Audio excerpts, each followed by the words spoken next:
Hi, Staten Island. My name is Todd Bavona, reporting for the Staten Island Advance, and welcome to another edition of Together SI Business Spotlight. We chat with someone from the small business community on Staten Island and sometimes even beyond. Heck, we're even out by Avenel Performing Arts Center, where we chatted with Anthony Wilkinson not too long ago.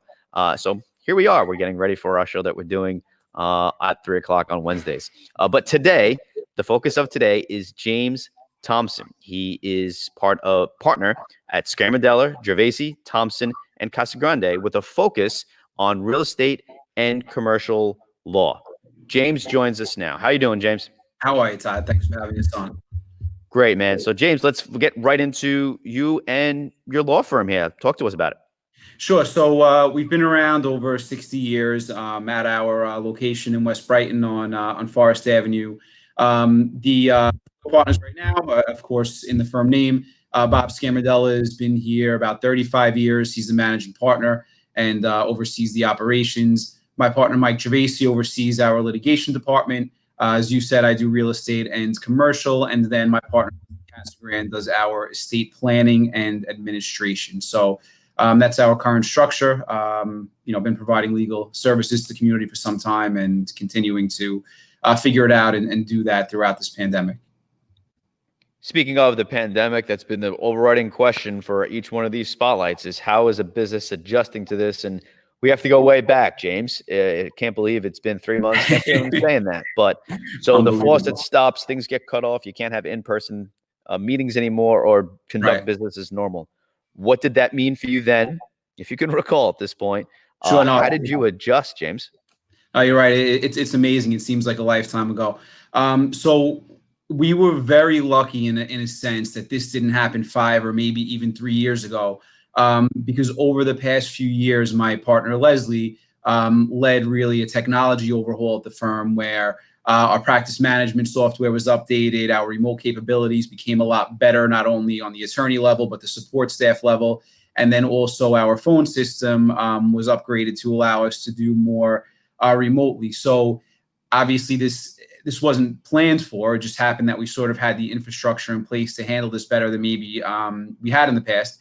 So when the pandemic first hit and the office was shut down, we were able to operate remotely. And then over time, as interpretations of the executive orders to shut down have come out, there have been some physical operations that we've been allowed to have that have allowed us to, sort of operate in a way that is better served to have us get things done and to serve our clients. Overall, what do you think the landscape of your industry is? Is it going to change at all? How are you going to adjust moving forward if any adjustments are necessary? I know you focus on real estate and commercial law specifically. Sure. Anything going to change, you think, or are we're just going to chug along once the doors open back up again, James?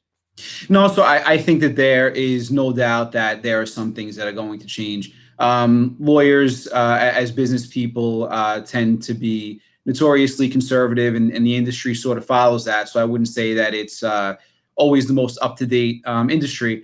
I think that on the real estate end, we do both New Jersey and New York. New Jersey it's more common to do closings remotely or only with some parties in the room, whereas New York is still the classic sit down. So New York real estate law has been forced to catch up and do closings remotely. I still think we'll see some of that people either don't want to be in a room with a bunch of people for some time or just don't want to be at a closing for 2 or 3 hours when it can be done by mail.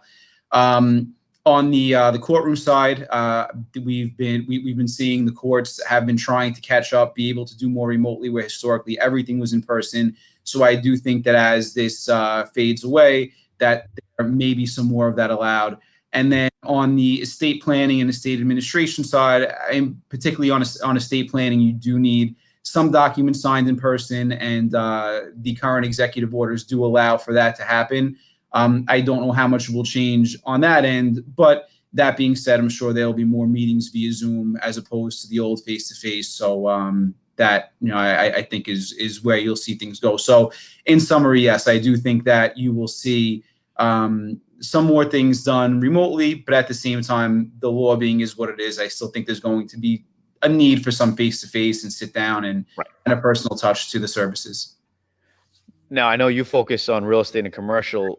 This might not apply to you, but I want to throw it out there. Maybe your law firm on the whole might deal with coronavirus related issues and matters. Sure.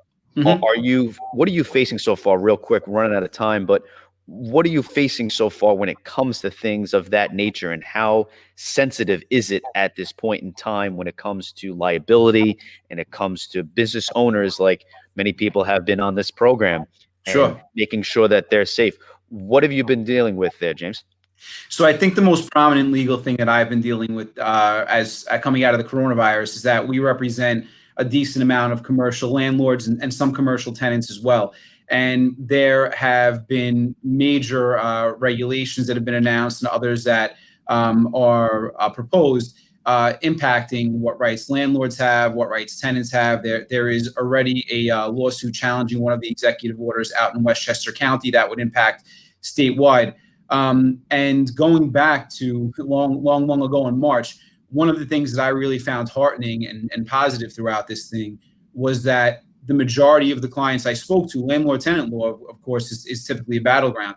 And the majority of clients I spoke to really were trying to do the right thing. If I had a landlord client call me and they had a tenant that they knew was going through tough times, it was, how do I handle this? How do I make this work for both of us? Not how do I get every penny that I should get? And tenants were making sure that they framed their struggles to landlords mostly as accurate and looking to be fair both ways. We of course are seeing what regulations come in. They are very tenant focused. Right. So my hope is that the governmental intervention doesn't take away from the goodwill that I've seen between the landlords and tenants as this plays out. But I guess we'll see where that goes as time goes on. I'm glad you actually brought up a silver lining of all this, something positive to take away. That was great. Thank you so much. I mean, and again, a very intricate process, a lot of things going on, a lot of moving parts. So always changing. So you're going to be faced with a lot, James. So good luck to you and your partners over there at Scamardella, Gervasi, Thomson, and Kasegrande. This was James Thomson. Thanks so much for joining us, pal. Thank you. And thank you, Todd, for everything you and Gotham are doing to keep the business community out in front during these times. We appreciate it. Thank you, James. All right. Doing the best we can, right? All right. Thank you all for watching. This was another edition of Together SI Business Spotlight. My name is Todd Bavona, reporting for the Staten Island Advance. Appreciate you tuning in all the time, guys. We'll see you next time.